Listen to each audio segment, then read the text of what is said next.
I've been No enjoying point for shit. werewolf. No issues. Let's get started. Just death. Werewolves across the Werewolves across the world. I assume that's what you're here for. Yes. Because that's what it says on the sign, and that's what I prepared. So werewolves, they are my favorite movie monster. They are my favorite mythological creature. And by pure happenstance, earlier this year I ran into a man who is a historian in England. He's a professor at a university in England. And he specializes in wolf cults of the Germanic tribes. That's the pre-Roman invasion of Germany and Celtic land. So he and I talk about werewolf history, and he tells me everything I think I know about werewolf mythology is wrong, or very new, I should say. So I thought I would take some of the things that I've heard from him, some of the things that I've learned, and I thought I would share 10,000 years of werewolf history and lore. Werewolves are they're the coolest monsters. So we're going to go back to about 8,000 BCE. That would be about 10,000 years ago. To what would now be Russia.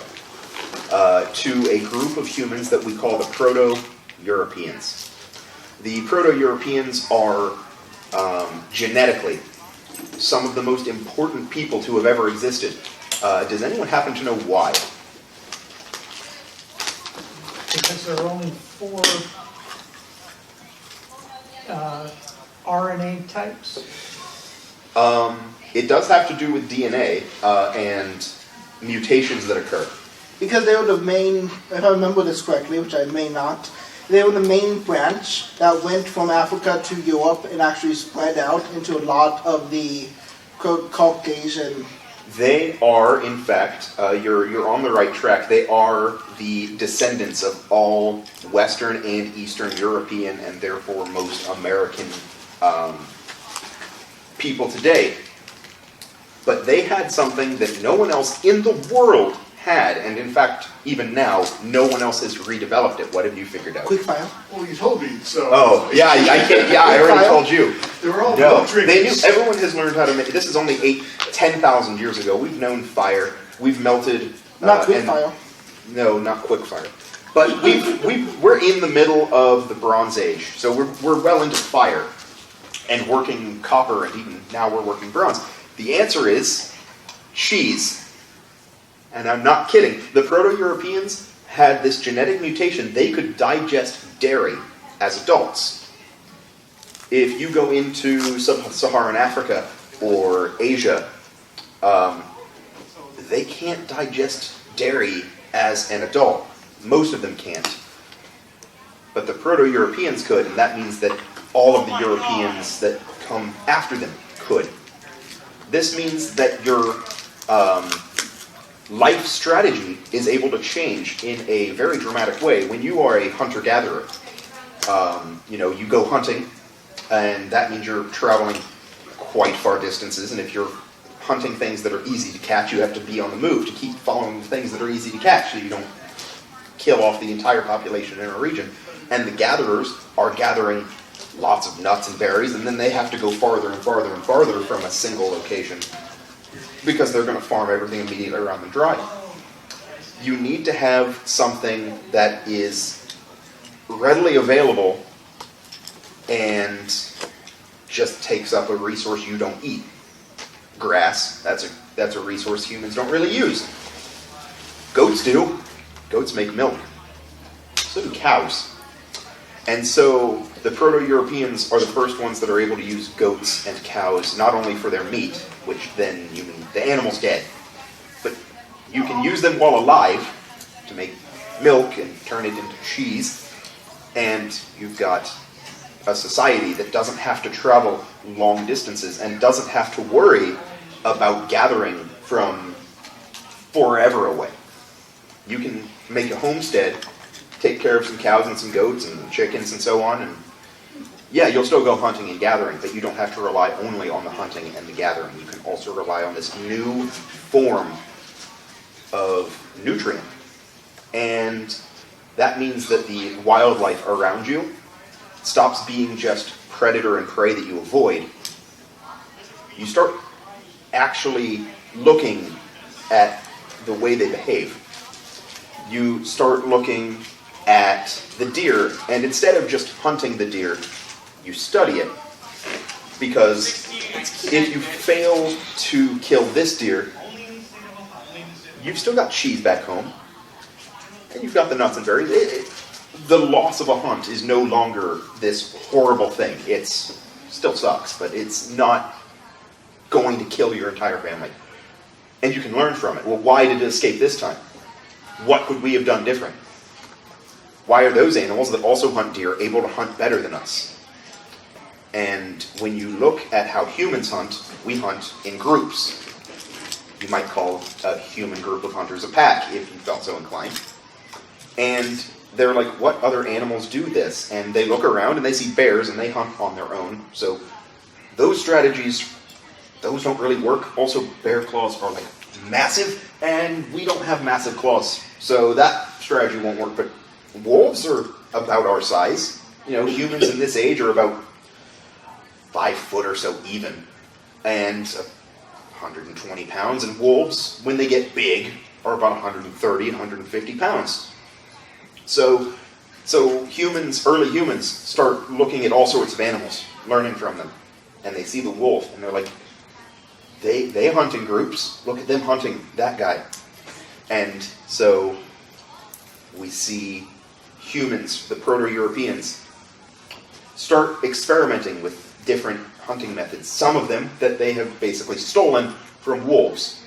We're going to maneuver ourselves in this way to wear it down, and then we're going to catch it in a trap, and then we're going to kill it, rather than just chase it until something gives out. And when you have this type of settlement, you have teenage boys. Teenage boys are the worst thing in the world. And I'm pretty sure that the mothers and the audience and the fathers agree, teenage boys are the worst. Slightly worse than teenage girls, but we like to break things. It just depends on what you're talking about. Yeah, we like to break things. Lots of things. We will tear down the house, and when your house is made of like straw and stone, and you're in Russia, where the world is trying to murder you really good, tearing down the house is the worst thing. So the adults of these settlements started to create rituals. Coming-of-age rituals, which have existed for time immemorial, but new ones always come and go. And a collection of settlements in Proto-European Russia said, all right, young men, you guys keep breaking our homes, you break the fences, and you keep having sex with your sisters, and we can't have that. We're sending you off into the wilderness in a pack, and you're going to survive for like 6 months, a year. We don't really know the exact time period, but a significant amount of time to turn you into a man. Yeah, and you're not going to break our stuff. And, added bonus, you are allowed to go and break the things of other homes. We, our family of like 4 homes that are all uncles and aunts to each other, we don't want you breaking our things, but that village over there, we don't care. Go ahead and break their things and steal some of their women if you want. So this is how the manliness obsession started, by adults saying we don't know what to do with these kids, so we're going to get out. So we're going to make up something and say, oh, you're going to go be men. No, they didn't make anything up. They made up a ritual or a coming of age ritual that you have to survive, and you would notice that these men would go out into the wilderness, and then they would come back, and they won't break things anymore because they've had to struggle to survive. Now they understand how nice it is to have that home. Now, I don't have evidence that this happened, but I'm a furry, so I like to imagine that this is what happened. When they were about to go raid the next village over, because we're teenage boys, we're little shits, in the middle of the night while they're sleeping, we just start howling really loud to freak them out and tell them we're coming, because we have to let you know we're coming. we gotta make it glorious, right? We gotta have a glorious fight. And if they're all sleeping, it's not a glorious fight, is it?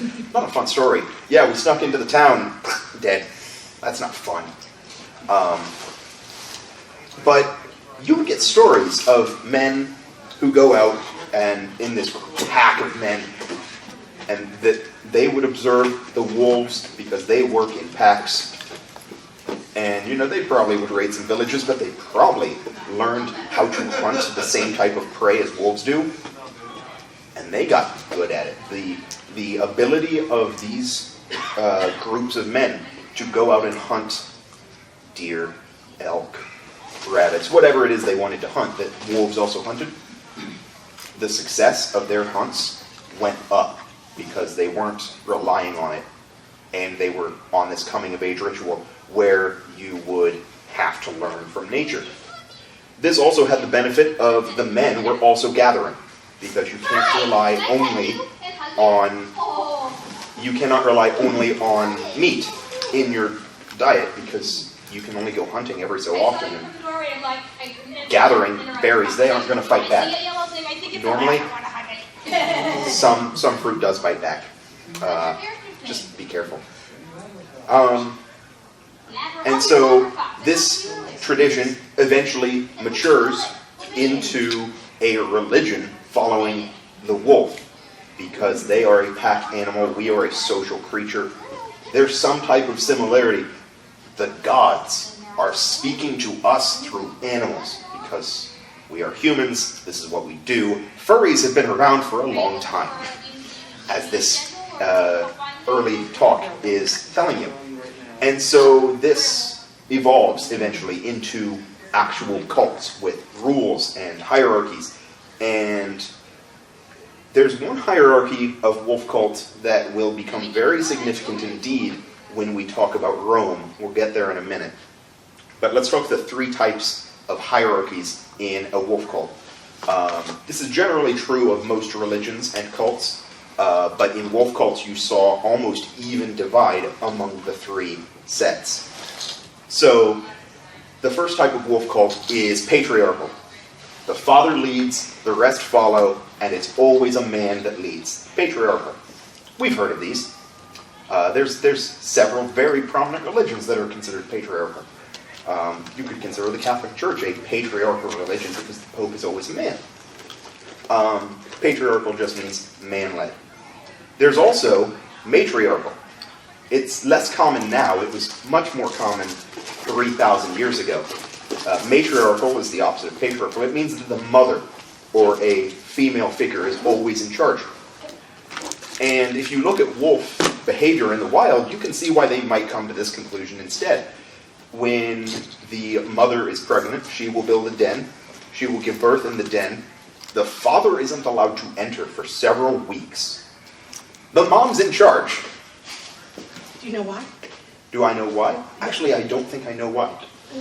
Well, even the mothers have to be monitored on the reserves where they protect the wolves, because they're aggressive species that will kill their young.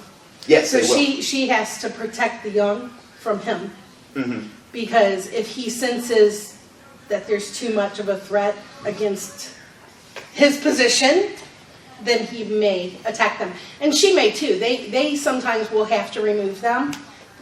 They know how to watch them. But yeah, it's to keep them from killing them. That's part of it. Polar bears do it too. Well, polar bears are also a less social species than wolves are. Yeah, but the wolves, So, they will wolves- separate the men. Sure. So when you look at the wolf cult, you realize some of them very obviously looked at this and said, the woman is, or the female, is protecting the young from the men, and then when they come out, they are pretty strong, because, they start walking and hunting pretty early, within a couple of months. And so, obviously, if you let the woman rule, we're going to have stronger, because the wolves do it, and that's how we know things. The wolves do it. Nature proved it.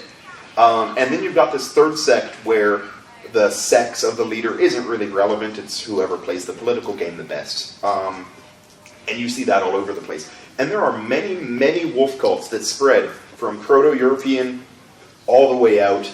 We're going to jump back and forth in history a little bit over the next 45 minutes or however long I have left. But we're going to jump to Rome next, because I'm kind of just following the map. The story of Rome's founding, if you did not know, involves a wolf cult, Romulus and Remus, who were children of some Roman god. And there's a prophecy, because it's Rome. There's always prophecies, and you should never listen to them, because the story then happens as the prophecy says. The prophecy says Romulus and Remus are going to become powerful and kill their parents. And the parents say, but we like living though, we're gods. So we're going to leave the children out in the wilderness, because wilderness kills kids pretty easy, especially human kids and, demigod children. It just kills them pretty quick. Well, go figure, nature found this to be a very funny joke.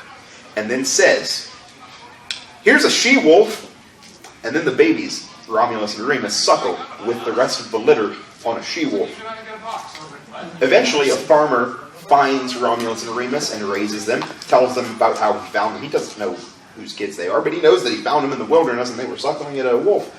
And they're like, right, we must have been abandoned by the gods, we should go and kill some gods. As you do, because Rome, by the way, there's so many Roman stories that go like this. This kid's gonna kill me, kill him! No, leave him alone. Okay, oh no, I'm dead! I guess because the story of I actually killed the kid and now I'm alive doesn't make a good story. I don't know. So Rome is founded by Romulus and Remus, and then the brothers have a fight over who gets to rule the city, because obviously you have to only have one ruler. You can't just co-rule. No, it's only got to be one. So Romulus kills Remus, and that's how we got Rome. Because Romulus, that's how the Romans go. That's why I recognize the name Romulus and not Remus. Yes. And so, in these type of stories, we look and there's probably some type of truth in this story. Realistically, Romulus and Remus did not suckle at a wolf mother and kill a god. That part probably didn't happen. But Romulus and Remus may have come from a matriarchal, or at least at the time, female-led wolf cult. And if you look at Roman coins from this era, from the early era, and actually throughout most of the Roman Empire, wolves are always held in pretty high regard. Much higher than most other animals. If you look at the Roman and the Greek philosophers, there's 3 tiers of animal. There's, this the things like shellfish that don't really do much, but they obviously are living. And then you've got most of the other animals, and then there's people. And in the middle there's this weird hierarchy of up and down that's a little hard to follow, but you always notice wolves are very high up here. And keep in mind that we had been domesticating dogs since about 20,000 BCE. That's 22,000 years ago. So by the time that even the first wolf cult started, we had been raising dogs for 10,000 years nearly. And it doesn't take a lot of look. You look at a husky today and you might think it's a wolf if you don't know what you're looking for. The idea that wolves and dogs, which we rely on, are related is very obvious. So Rome only has a couple of stories. Greece has a lot more. But Greek names are really hard to read and pronounce and keep track of. Because I don't speak a lick of Greek. And the English translations, we do have Lycaon. That's the one that I can tell.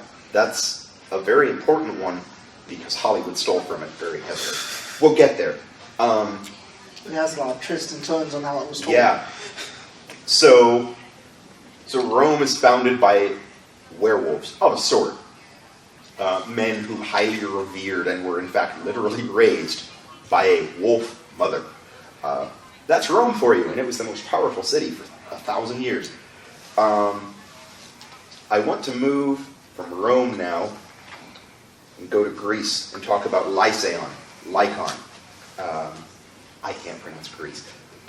You've heard the term lycanthrope. This is where we got that term. This is one of those stories where a human said it would be a good idea to play a trick on Zeus. If you know any Greek stories, even one, you know playing a trick on Zeus is never a smart move because he always finds out and then he does horrible things to you and probably your children. And this is true of Lycaon. Lycaon is meeting who is Zeus in disguise, and somehow Lycaon finds out. Lycaon is like, I'm going to play a trick on Zeus. I don't really like the gods. I'm going to make him eat human flesh. Why? I don't know. Zeus is a god. He's not a man, so that's not cannibalism. But I think it was to... I'm trying to remember what it was. I don't remember off the top of my head. But what happens is Zeus finds out, because Zeus is the king of gods, and you can't easily trick him. And Zeus says, you were going to make me act as a beast. Instead, now you will become a beast. And it is it's the earliest account that I am personally aware of a transformation werewolf. And we have a were-creature joining us in the audience for a bit at least. Hi, Seraphin. So we're in the talk of Lycaon, the first transforming werewolf in history, transformed by Zeus to eat his children. And then he turns into a wolf and eats the children. And in some modern recreations, he's turned into this 9-foot, creature. In older depictions, he just turns into a wolf. Big wolf, but a wolf. But either one, it's the first case of transformation that I am aware of in the timeline. Now, Greece has a lot more werewolf stories, but like I said, Greek names are really hard to pronounce and keep track of. And Greek stories also tend to have lots of characters. So we're going to move to a place that's even harder to pronounce. The Vikings! Yes! Now, when you say Vikings, you have to scream Vikings like that, because if you don't, the Vikings will jump in through this door and kill me. I say Vikings. I should have scheduled that. I should have made that work. That would have been funny. Anyway, I didn't, so we can't do that. That would have been fun. Next year. Now the Vikings, see, it would have been a great time to have them jump through that door. Now the Vikings, they had the Berserkers. You've heard of the Berserkers. These naked men who charge in with giant battle axes and just kill everyone, and you can't hurt them at all because they're just so good. This is the weird part. The stories of the Berserkers don't come from the Vikings. They come from the people that survived Viking attacks. And so, when you get these stories, you get weird translations, because this is Scandinavia, and their languages are weird. I've heard some of it spoken, I'm like, how do you say any of that? And then I look at it, and I'm like, that's not even close to how it's spelled. But the Vikings had lots of raiding and pillaging, so there's lots of fun stories, and lots of weird translations. Now, this is probably the only instance that I know of where the story went from men to were-creature, to men to a different were-creature, to men to another were-creature, back to the first were-creature. Because there's a problem with the word berserker. And that's the first part, bear, sounds very close to ber. Bear means open-chested. Ber means bear. So, in some stories, especially from some of the First Nations up in Canada, you will hear the following story. Yeah, like 1,000 years ago, bear men, like human legs but bear bodies, came in on longboats and killed everyone forever. And then they left on their longboats again after they killed enough people. That is an actual story told in the Nova Scotia region, I believe. Then you've got other stories of men that turned into bears. They jumped off of the boat, turned into bears, and killed everyone. The point of them killing everyone stays the same. It's the type of creature. You also, from other First Nations, have these dudes that, when you killed them, sent their soul to inhabit the nearest bear, who would then kill you. So you had to kill them twice. And then, there's my favorite. Oh yeah, I'm the best warrior in the world. You don't even need to have me in my own body. It will run on autopilot. I'm going to yet send my soul to get the nearest bear or wolf, or in the best case, a wolf pack. And then you have to kill my body, which is just acting on autopilot, and you've got to kill all of the wolves where my soul lives. This is another type of berserker. The story went man to bear man, to were-bear, to were-wolf, to man, to were-druid thing. It was keeping track of which one is where is next to impossible, because these stories intermingle based on the time. But none of the Vikings ever talk about these type of guys. They're like, yeah, these guys wore bear skins because they killed a bear, and that was a sign of strength. That was part of their rite of passage, is that you have to go and kill an animal and wear its skin. Oh, great. So that leads us very comfortably into the region of time after Christianity has entered Europe.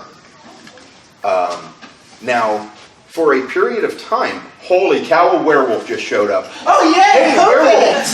Hey, werewolf, there is in fact a camera recording this panel. Would you like to come up and get filmed? Party don't start till I walk in. No. We actually just started talking. Hey, here, camera. I don't know exactly where the here's camera. Look, we found a werewolf.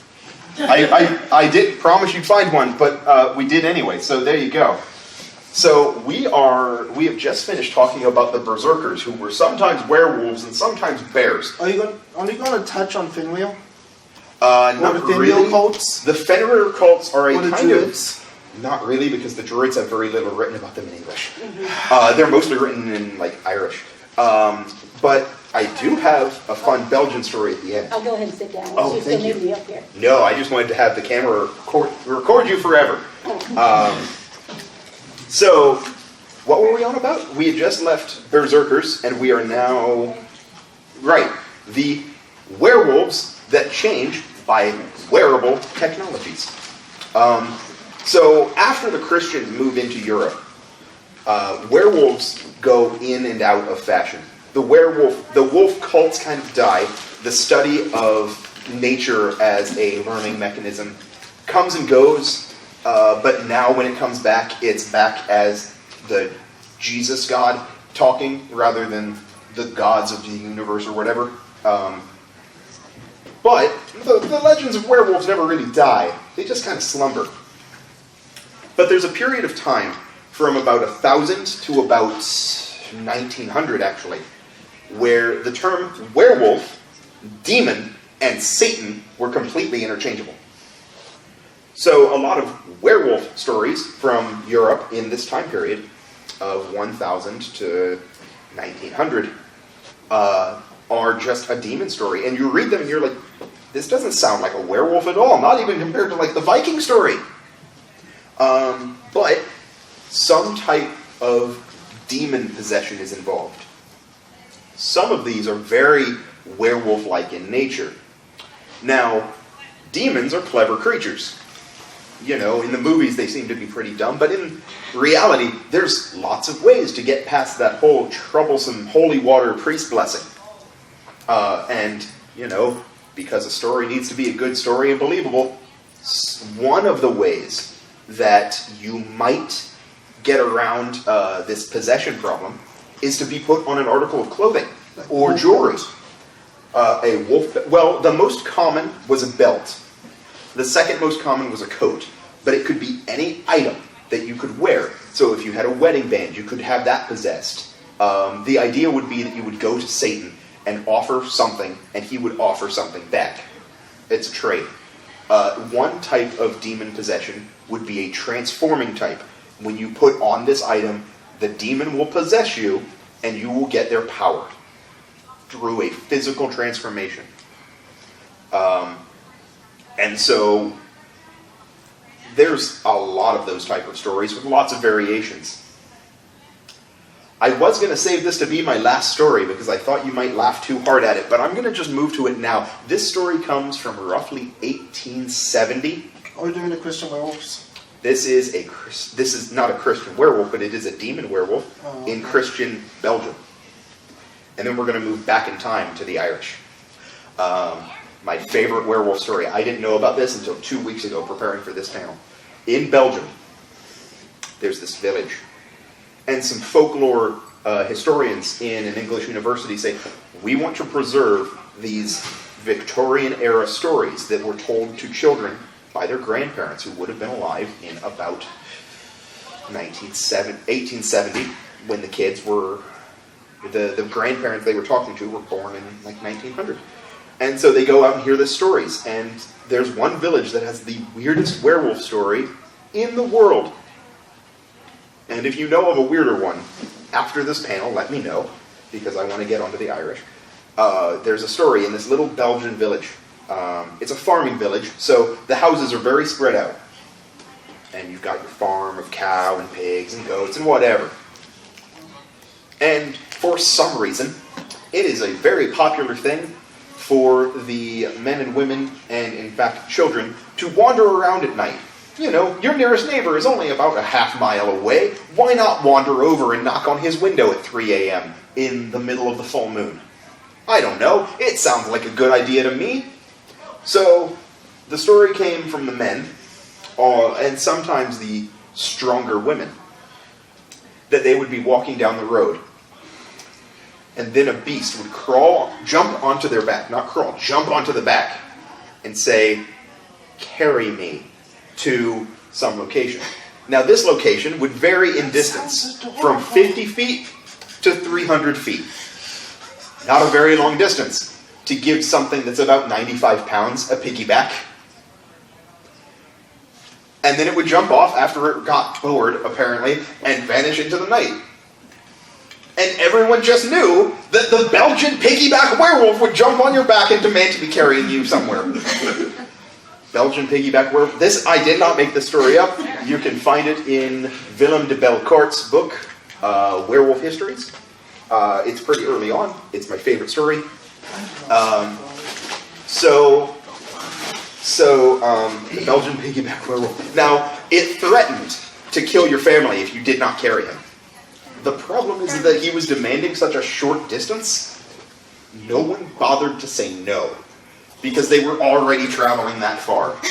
Now, the reason that I bring this in with the Werewolves is everybody knew which guy it was.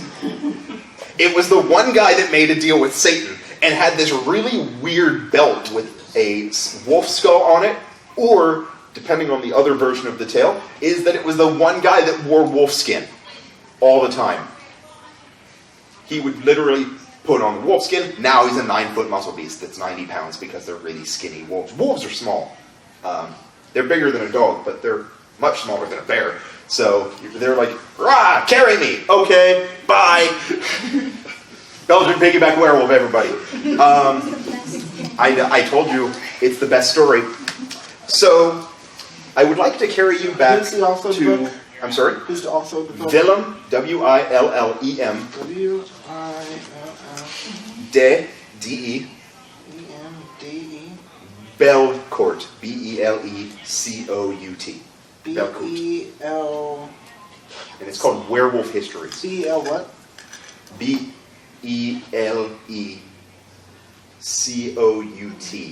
Belcourt, I think. It's French. Oh, William D. Belcourt. Okay. Yeah, something like that. It's a French name, I think. I can't. Something like... Yeah, that looks right. So, I want to move to another type of werewolf. Now, if you've listened so far, you've realized there is a similarity. We're always observing wolves, then we become demons, and that's why we're evil. And now we're transforming all the time. There is another type of werewolf. The werewolf has like 7 different origin points. And that's why if you look at a single werewolf story, you might say this has nothing to do with werewolves as I understand them. Like you might look at Twilight and say, those aren't werewolves. Well, they are, sort of, asterisk. Just they came from the Native Americans that didn't come from the Proto-European line of werewolves that these all did. But this is the one type that is not from the Proto-European. Werewolves in Ireland. Now, Ireland is by every account I've ever heard, a magical island country. And their culture before the Christian overtaking and the Romans and everything is not largely written down, but you can find pieces of it from the folktales that got passed down, because Irish Christian myths are very different from anywhere else in the world, because that's how they preserved the older culture. And I've got 2 werewolf stories for you. We'll follow backwards in time. We'll start with the only account of a werewolf in the papal archives. This is the story of a priest who is in Ireland early in the Catholic expansion, the Catholic redemption, if you will, of Ireland. The Catholics have to go out and send a priest and an observer, and they have to save the souls of the Irish because they don't know Jesus. And they'll go to hell if they don't know Jesus. So we have to tell them, save them before it's too late. And there's a priest. He is traveling with a young man who also wishes to become a priest. This is part of his training. If I see how the priest saves people, I can do it later. I will have second-hand experience. And they're traveling through the wilderness. And one day, as they are setting up their camp, getting ready for the evening meal, and they're praying, a wolf shows up, an actual wolf, shows up to them and says, "Hi, I need help." In a language they understand. It is probably a form of English, maybe, but it's speaking. And you're a wolf, though. Yes, I was a man. Now I'm a wolf, and I'll become a man one day. I need your help, though. My wife is dying. And they're looking at this, very confused. "Are you of the devil?" And they say, "No. Please, I need your help. My wife is dying." And they're like, "Okay, let's save your wife, because if she's dying, she doesn't have long before the devil gets to take her." And it ends up that the wife is, in some versions of the tale, the version in the papal archive, as I have been explained, the wife is never explained if she is a wolf or a person. From context clues, you could invoke either direction. So I like to believe she was also a wolf, just because that makes the story a bit more interesting. And it ends up they can't save her life, but they can provide last rites. So they provide last rites, save her soul. The wife gets to go to heaven now. And they get to talk to this wolf again, because, the pressing issue of her soul is in trouble has been solved. And the priest and the young boy are, "What happened? How are you talking in English," or whatever language of the time? "How are you talking? And what do you mean you used to be a person?" And he's like, "Yeah, for time immemorial, the people of my village, a couple would be turned into wolves, and we would be sent into the wilderness, and as long as we didn't eat people for 7 years, we get to come home and then turn back to people again, and another couple changes for 7 years. Weird story, but it's in the papal archives. Which means that somebody recorded this as happening and said to the Pope, "This happened, this was part of my account in the redemption of Ireland." Now, we don't get much more after that. It is assumed that the truth of the matter is that he did, in fact, go and save a couple that believed in some form of transformation. But this story is recorded only once by the one priest, so we don't have lots of other sources to try and go off of. And it's also the only one from that era that involves a wolf that can speak English. But I thought it was a cool story. I thought you would enjoy it. But I want to tell you about the earlier type of werewolf in Ireland. I told you that the Irish werewolves don't come from this demon tradition. And they also don't come from observing wolves and being like that, because the first several thousand years of wolf cults, any transformation that might have occurred is on a spiritual or mental level. You might see through the wolf's eyes, but you wouldn't say you became a wolf. Not really. In Irish mythology, old pre-Christian mythology, The werewolf is a separate being from people. It's not somebody that got bit, not someone changed through a spell. It's another creature, like a bear, or a wolf, or a coyote, or a person, or an elf, or any of the Fae. So like a wolf blood. Different species. I know, but like if you've seen the show Wolf Blood. I have not, so Okay. I can't talk to the common that they might have used. But in Irish mythology, there's the talk of the Fae. And the Fae are, elves, trolls, orcs, beings of otherworldly but elemental power. You've got the Winter Queen, and the Summer King. And they are doing all sorts of horrible things to people. Because people build villages, and this is just not acceptable, obviously. And people just want to do their thing, because in pre-Christian Ireland, the settlements weren't that crazy big. And they mostly were built within nature, using naturally found materials. So it's not like they were building big cities of great stone and steel. And then the werewolves are in the middle. They hate the Fae. They don't really care one way or the other about people, because in Ireland at this time, people were just kind of another species. No ill will. Sometimes a human would get killed. Most of the time, the werewolves were all fighting the Fae.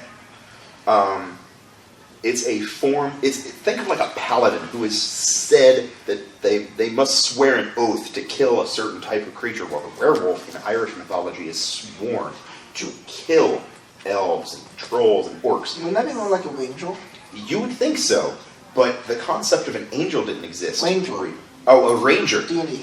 A ranger. Sort of, kind of, but the ranger is actually a very recent invention. That would be something Tolkien invented around Lord of the Rings time. But these guys, these werewolves, were more seen as a guardian of nature, and strong enough to do it.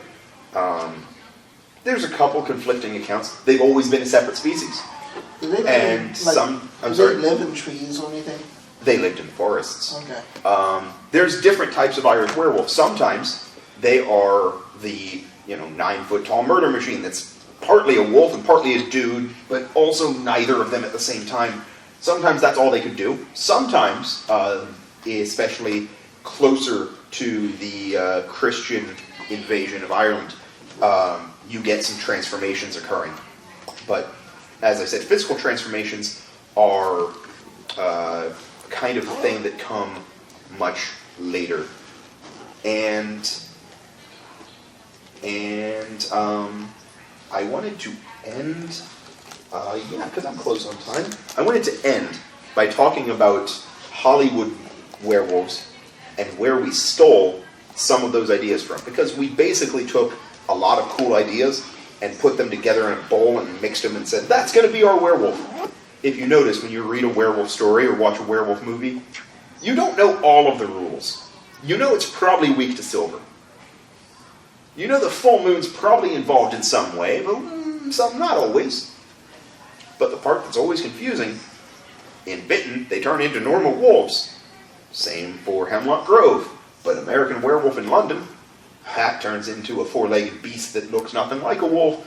And, the Howling, it turns into the 9-foot creature. It's crazy town.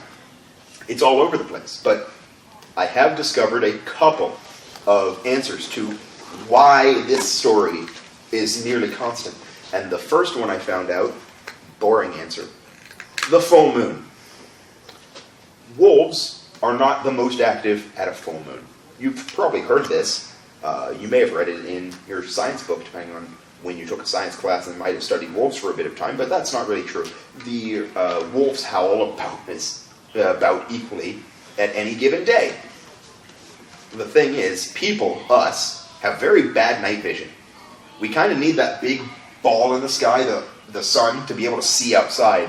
And barring that thing, the moon, when it's full, is giving off some good light. So we were more active in the full moon. So a story occurring in the nighttime, we're going to be out in the full moon. Any engagement we have at night outside is almost guaranteed to be near a full moon. And almost never a new moon because there's no light out. Pre-electricity, how are you going to be able to walk down the road without tripping on every rock and twig? So the reason that the transformation happens on the full moon and why everyone dies on the full moon is because people go outside when it's bright and they stay in when it's dark. Not all of them are very great, fun stories, but that's where it came from. Now, here's a more fun one. Silver. That's a weird one. Because silver is not the type of metal that you want to use as a bullet. Because it's a very soft metal. It has a very low melting point compared to other metals. It would make the worst type of bullet. Because you would pull the trigger, it would melt in the gun. It's a horrible idea. It's even worse for muskets, where you've got powder, and then you ignite the black powder, and then you've got molten silver in a gun, and it doesn't really go anywhere. It just kind of... Bleh. If it leaves the gun, you consider it a success.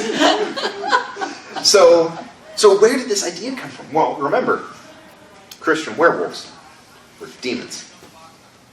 And so, if you were a demon hunter, or a werewolf hunter, as we might call it, you would go out with sacred bullets, blessed bullets, holy water on the bullet. The priest has blessed the bullets. They are blessed by God.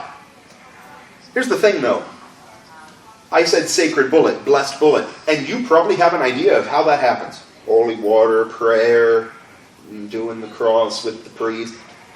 It's even more commonplace back in these times, because everyone was at the same church and they saw the baptisms, they saw the blessings. It was as normal as waking up in the morning and turning on your car. It's not special. So sometime around 1830, there's a story of a werewolf hunter who is preparing to go on a hunt for the last werewolf of a region.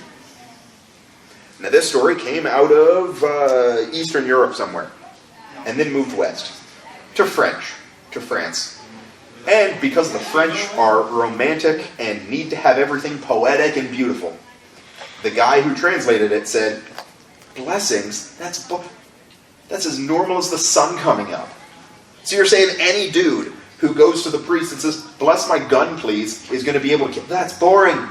That's not fun. And so he says, I don't like that. Silver bullet. Silver bullets came because the French said that it wasn't romantic enough to just have the priest bless it. It is Thursday, and I've been moving things all day. So any of the other stories I might have in my head, I can't think of, but I have a bit of time to answer questions if you had one. Yes. I do. So we start out with hunter-gatherers who form these little colonies, but they love wolves. They idolize wolves. Yes. And that goes through Roman periods. But then suddenly with Christianity, somehow now wolves are demons, and we start to hate wolves? We move from hating wolves. If you look at the Old and New Testaments, the Old Testament is written in Egypt. There aren't really wolves in or around the Middle East. Not really. Never have been. It's not a very good climate for it. So the idea of studying the animals of the desert to learn from them. What are you going to learn from the snake? Oh yeah, let's learn from the snake in Christian mythology. That worked out real good the first time. And the second time. And then there was the Job incident. And then there was the part where the snake told Jesus to just, eat on his fast. And basically, you don't listen to snakes. We have an innate fear of spiders and scorpions. And birds were used as messengers of God, but not really romanticized. They're not easily, compared to a wolf, a bird is very difficult to anthropomorphize and see yourself in, because birds are kind of group animals, but they don't behave like us, really. So the idea in Jewish tradition, and then Christian tradition, and Islamic tradition even later after that, the idea of observing nature to learn for yourself in this kind of way is very different. Pre-Christian times, you would notice that there's a plethora of gods, and sometimes there's a god of a specific animal, like Apollo, the god of wolves, from Greece. So it's because Christianity does not consider learning from the creatures of the world in the same way. You would learn through God talking to his people. Okay. That's why my church friends think I'm weird. Okay. So do we have any other questions about something maybe in werewolf history that I may have forgotten, or a werewolf trope that you wondered maybe is there a reason for that? There was a story, a couple of things. One is a story I've researched about actually, I forget if it was one or several, it might have been mixed into stories, but it was quote, werewolf, someone who confessed as werewolves. They were trying to try as a devil worshiper, but he would explain that Jesus is a savior and do everything that he's supposed to do to be a good Christian. And they, even though they were like, okay, you're a werewolf, they could not get him to say the condemning things they needed him to say to actually kill him as a witch or as a worshiper. So they had to exile. Yeah. So something that I skipped over entirely because there's so many stories of it, and they basically all end the same way. If we go back to the demon equals werewolf equals Satan bit, you might find, for example, that you might find in a book that France had 30,000 werewolf kills in 100 years. Well, that number came right out of this author in 1897's ass. She just made it up because much like the Romans, basically every country in the world keeps pretty good records of who they kill for criminal activity. France, in the 1800s, killed 58 people for being werewolves. The crimes related to being a werewolf were killing or eating, or both, mostly your family, but another person. So cannibalism or infanticide were always tied to werewolf. If you did one of those two things, they would say, he's a werewolf, meaning demon. Kill him! And then they kill him, because obviously you kill demons. We've got time for one or two more questions. You want to cover skinwalking and shamanism? So, skinwalkers, I don't actually know much about. Here's the thing about skinwalkers. The tribes that have skinwalkers in their stories, they don't talk about them to outsiders. Ever. There may exist one book that has some account. Maybe. I doubt it. And it would be very hard to find. There are, however, another type of werewolf. The skinwalker, we can see only through the shadows that they won't talk about. So, the skinwalker is some type of evil shaman who has to perform dark magic to take the form of an animal. And this is a type of shapeshifter that exists largely in the west, the southwest of the modern day United States and parts of Mexico. Those tribes that live in desert regions. There is another type of werewolf though, and I alluded to it earlier, and it was actually one that I had just completely written off as not interesting.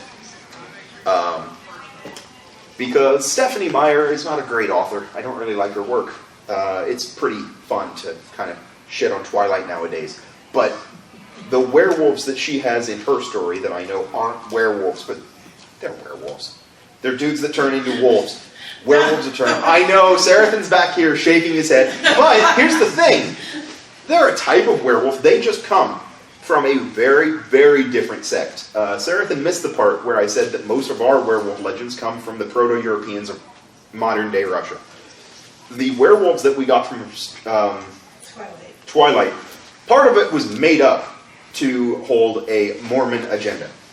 But pieces of it, this idea that they fight undead creatures or evil creatures that prey on other people, that they are linked in this type of battle, that you can pass on this. That's one thing I didn't talk about, is that we can pass on the werewolf gene. Well, the idea of being bitten is, that's a Hollywood trope as far as I can tell. I haven't found a story where getting bit turns you until Hollywood. But the one where you undergo a ritual with normally a father, could be an uncle or just a revered elder, and then you're granted this power of the wolf. Sometimes by getting very close to wolves, which is very difficult. That's why there's so few werewolves, that is.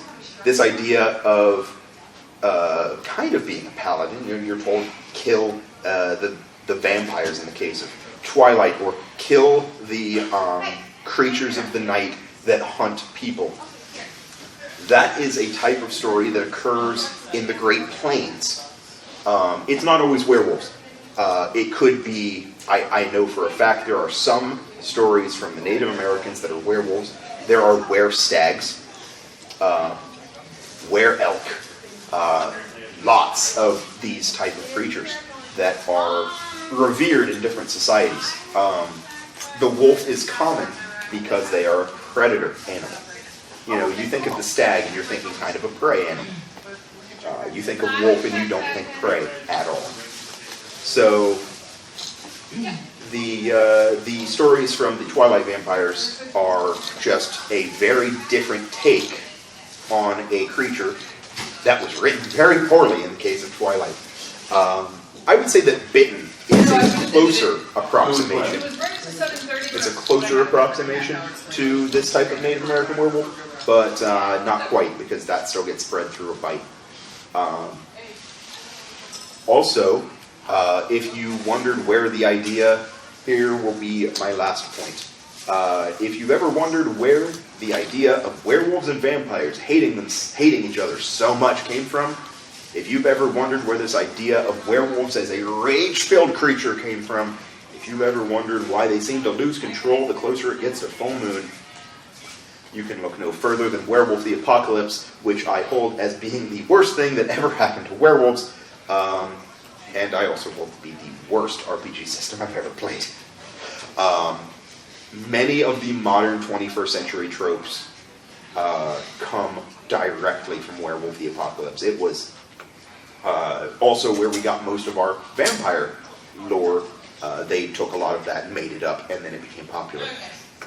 I appreciate everyone coming out, and I would like to thank Silver Ganomon and Sparks for filming this, and hopefully they've edited this in a timely fashion so that I can say hello to everyone on Reddit and Discord.